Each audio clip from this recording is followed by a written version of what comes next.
I started tap dancing when I was really young. I was probably about 3. My mom tells this story a lot. I was a very hyperactive child and easily distracted. And we went to see Alvin Ailey.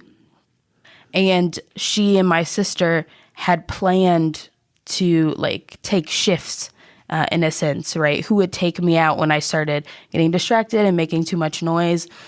And I sat through the whole performance and even the intermission just staring at the stage, totally spellbound. And that's when she put me in dance, and it's been one of my greatest passions since then. And I think I've come to it in new ways, sort of consistently and regularly throughout my life. I've learned new things or found myself in new and exciting capacities. What about you, Nikki? How did you find yourself doing the work you're doing? I've always been really interested in my family's stories and watching my mom and aunts and cousins sit around and share the really hilarious things that have happened in their lives and the really difficult things that are told through hilarious vignettes even.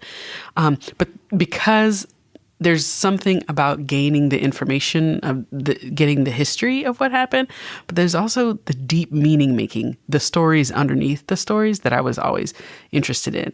And they taught them lessons, the stories did. They illustrated their decision making. They sort of painted a contextual picture for all of us to understand what their experiences were. So those stories kind of acted like a broad frame for me to make sense of my family's history. And I think that broad frame for me turned into, I mean, I didn't know this then, but a sort of system of ethics.